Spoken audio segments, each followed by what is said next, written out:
YouTube, what is going on? It's been a long time since I've uploaded. My competitive season is over. So, spoiler alert, I did not go as far as I needed to go. But I do have a lot of really good gameplay videos, and I'm going to go ahead and hit play right here and just roll this. This was the ultimate wild card, and I was going against Peakum, and he calls himself Peakum. People say Pycam.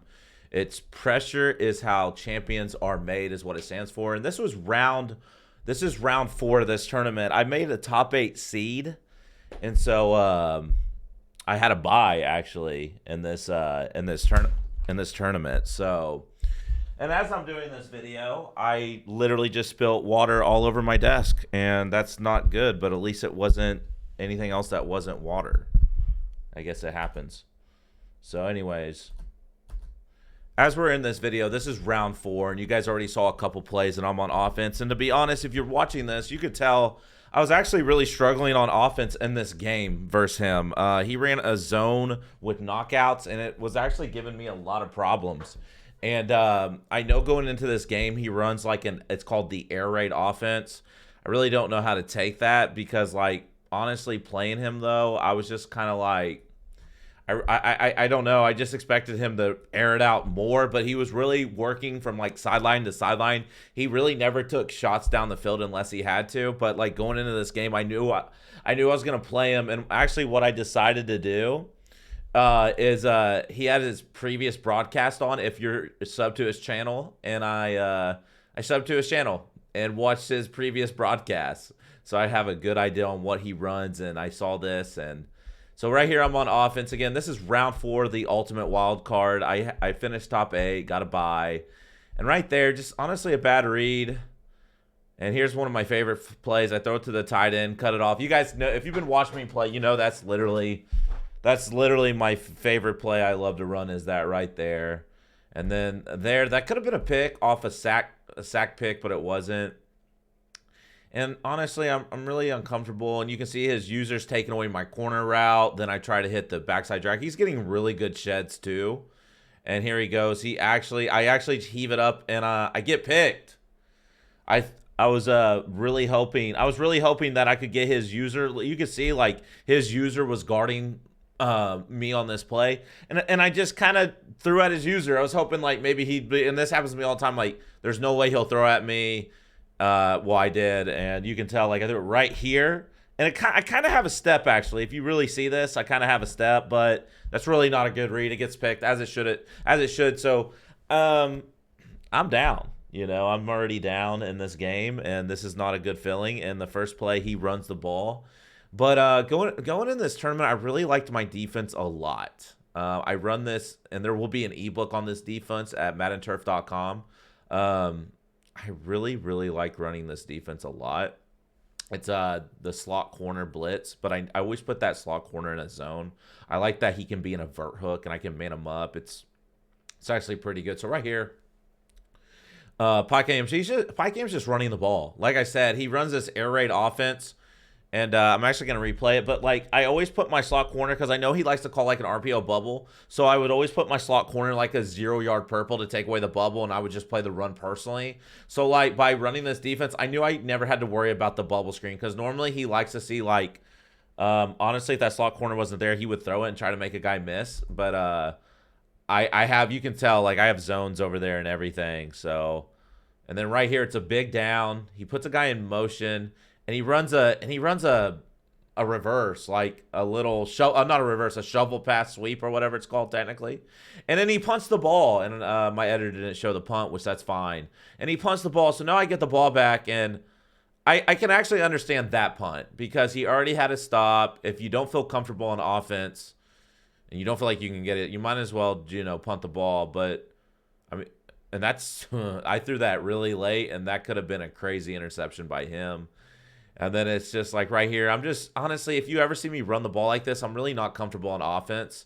And I'm running the ball. And, but as you can tell, like I'm in tournament mode. If this was a regular head-to-head game, I would just be airing out. But you can tell I'm trying to take the clock with me. Like this is only my second drive of the game. He's had a drive, or I had a drive. He's had a drive.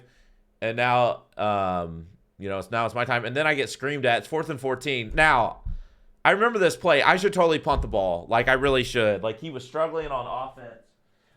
I was struggling on offense. It makes no sense. But the reason why I didn't is because I didn't want to get clocked out. So if I punt the ball, he has a drive, I won't get the ball back. So I'd rather give him like a short field, him kick a 3, and maybe me get a drive in the half. I didn't want to get clocked out and be down 3. I wanted to have at least the ball one more time. So that's why I actually went for this. And so here we go. So 4th and 14. I mean that's just a huge catch. I mean, that's a huge catch. They can't, unless they have knockout abilities in this game, like, everyone catches everything, you know. It's just, that's what's crazy about this game. Like, I say this all the time. I say this when I stream. And again, if you guys are watching this, it's in the link below or in the description below. Come over, say what's up. You came from YouTube. If you're brand new to my Twitch streams, stream every day from 2 to 6. Hit me with a follow. Come say what's up. Pretty good vibes in there. Unless a guy named Dottie's in there, then it's really bad. And so, like, the thing about zone and man this year, zones and man really don't play good at all. It's all about knockout abilities in this game. Because if you catch a ball on someone that doesn't have a knockout, there's a really good chance you're going to catch that pass, like, every time. And right here, absolute laser. So I have red zone threat, and I notice he's been in cover too. And so I think freeform passing is literally terrible. I think it's awful. I think it's the most overhyped feature I've ever played with in my life. But I will say, if you do this, if you high point and freeform, they overthrow it a lot. But when they throw it right, it's one of the craziest pass leads you can ever get. So right here, I call verticals, and I have Carmichael who has red zone threat. And so if I see one-on-one, I chuck it. But, like, he's been calling cover 2 a lot. So, like, with on both sides with a deep blue in the middle. And then I see this window, and if I probably regular high point and pass lead outside, it probably gets knocked out. But I do a free form pass lead. I mean, look where this ball placement is. And I'm getting under, and I get hit. I have Fearless on, so I'm not going to overthrow it.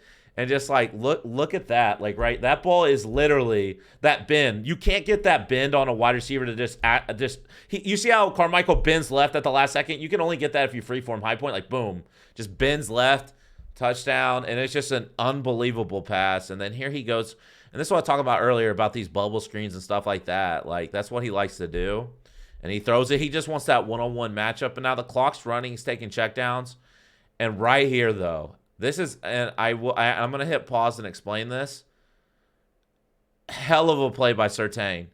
That dude was open over the top. I'm going to replay it. I'm going to explain why. Now, what sucks about these EA tournaments, right, this year, and I hope someone from EA is watching, they have done a patch in 3 of the tournaments 2 days before, and they changed how man-to-man plays. Normally, you wouldn't get beat over the top here, but they made a patch to stop ag catching, where if they try to make the safeties and corners play better position, they play more down and inside, so you get beat over the top more, even if you shade up. And right here, like, he takes a shot, and you can tell, I'm cooked. He has a step on me. If this ball is free form, pass lead out here, it's an absolute dot. But you can tell he pass leads up, but Surtain has crazy catch-up speed, and he picks the ball off. Surtain, I almost didn't put him on my team in this tournament, and, I mean, that was just a hell of a play by Surtain. And right there, I try to high point over his head. Don't get it. And then right here, I go deep, and you can tell, like, this was close, too. Just overthrew it. So I'm going down. I'm going to the half down 7-0. And to be honest, I feel very fortunate because early in this game, I got that big 4th down, and I caught it. I don't know if he had a knockout ability or not on him. He probably did, but it didn't activate. And I caught a huge 4th down. And that's, like, the story of this game so far. And here, again, like, this offense, like, I'm gonna hit it. Like I said, he calls it the air raid. And I know what the air raid means. Like, you know, I played football, and I have it. But like I said, I expected more passes down the field. I know this, like, he likes to spread, bubble, jet sweep. I know all about shovels, all that stuff, but I really was worried about more down the field passing. But, like, I was just like, I don't think he's going to throw it down the field unless he just has to. Because, like, if you've watched, unless he has to, every pass has been under 5 yards. And right here, he finally has to make a pass, and we have a knockout, and that's just man-to-man. And then he punts the ball again. Now, I want to look at that. Again, we're not showing the punt. So instead of punting at the 45 on a 4th and 13, he decides he wants to punt the ball. In the comments below, do you feel like this was a good decision or not? I feel like maybe in this point it actually was because I was struggling on offense. He was playing really good defense. I was struggling, but we have the ball, and I run the ball. Like, again, that should tell you guys something. If I'm running the ball, then I'm not comfortable. So, right here, great defense. Barely get that pass off. He is getting some crazy sheds, some crazy pressure, and we crib shot it. Hell of a read, hell of a pass. I mean, just look at his D-line. Just get absolutely home right here. Boom. No one, look at that. He doesn't even get blocked. And then he does get blocked, and then the other guy loops, and then I have to make a guess read, and he chooses my tight end. I just snap it in there. Just look at that release. Dude's in his face. If you don't have fearless on your quarterback, I think you're an idiot. I don't think you're good at the game. I'm sorry. I think you should have fearless because I don't think I make this throw. So I throw it. I catch it, and then I get a great animation. I cut upfield. He misses a dive tackle, and we take it to the crib. This was a game-breaking play, a huge play versus a defense I was really struggling against. Here. Again, this is the 4th round of the Ultimate Wildcard big tournament. You guys already know who won it. It was Henry, and you guys can put it in below. How great is Henry at this game? That dude is literally unbelievable. He's just winning all these close games. And right here, I sack him 4th and 18, and he punted the ball again. I felt like either he felt like his defense was good or he didn't feel comfortable on offense, or honestly, maybe it was a little bit of both because you're down 14. It's late in the 3rd quarter, but he doesn't want to give me a short field where the game would be over if he doesn't get it because I would run the ball every time. I would have took 3, and I would have made a 3-possession game. So right here, a lot of in Madden we never punt, but right here again, you can actually have an argument on why he punted the ball. And right here, it's 1st and 10. I mean, that could be a tip pick. Thank God no one was over there. Tip picks in this game are absolutely insane. And then boom, I hit him with the match beater. Finally, I've been waiting for that to be open all game. And right here, the game is over. I'm going to run the ball every time. I'm going to take this into the 4th quarter.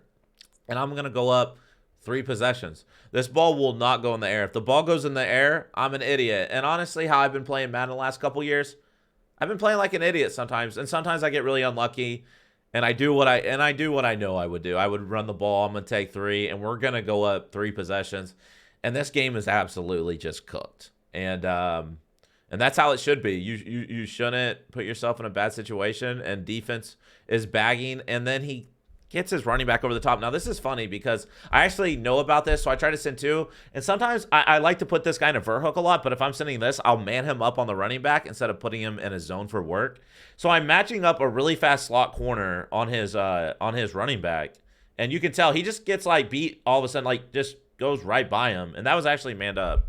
Maybe it wasn't. Maybe that was actually, you know what? That might have been a vert hook. So my vert hook almost saved the day. And then I man him up. And that could have been a pick. And then, like, right here, again, like, he's down 17. I'm kind of curious to see if he's still going right to left or more downfield.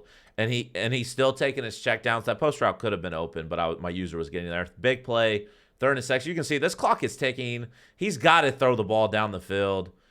And right here, Surtain making another unbelievable play. And now, his first 4th down where he actually goes for it. And he gets it. He throws, I think, his C route early. I want to watch. Yeah, he's getting screamed at. I don't blame that pass at all. It's 4th down. You got to get rid of it. You're about to get sacked. But he did catch it, and you're not even supposed to catch it in that window, but he did, and it happens. But like, and this was smart by him to take 3 right here because he's trying to give himself a shot. And I hope I run the ball every time. I pray I run the ball every time. Like, I really hope this ball does not go in the air. Okay, this is perfect. Yep, stay in bounds. Perfect. Just making sure I'm still a little bit smart. 3rd down, run the ball. Good play. Thank you, Michael. Thank you for running the ball. And here we go. And I hope you guys, like I said, leave me a comment if you guys are interested in watching these breakdowns and stuff like that of us just talking about our run we had in the MCS this year. And I threw the ball, and that could have been a pick, by the way, because of pick artist. But let me know how you guys feel. Again, I love running this defense. This defense is so good. And I put a deep blue in the middle this time, and we dropped a D-line pick. But I love this defense so much, and I'll tell you guys why. Like I said it before. I just love I can put that slot corner in a really good zone. Like, I could even man them up and then drop, like, this safety in a deep blue. Like, I really love this defense a lot. And it's actually really difficult to run. And the ebook I drop will make it make a lot of sense. And look at my boy Surtain. I remember this game. Player of the game is freaking Patrick Surtain. This dude played out of his mind. Look how he just sits on this route. Of course, I do shade outside. He throws it early. I could care less if it hits him in the head. I love that he was just there ready to make a play. Look at him. Hits him in the head, and he falls to the ground. Surtain was just everywhere on the field today. And then right there, Dion can't make a play. It's always fun to go back and watch these games to see the cards we were using. And then look at this. Look who made a play. Patrick Surtain. I think it was, you can tell me in the comments, I think it was the Thanksgiving card. But anyways, that was round 4 of the tournament that I had for PyCam. And then in round 5, I'm playing against a guy who beat Alan Gibbs, who I have a lot of history with for not good reasons. And I played a guy named iGeezy, and that guy is really good, and that was a great game.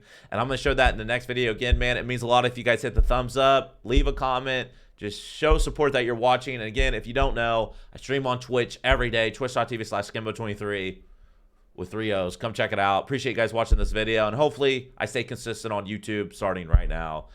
And until next time, take it easy.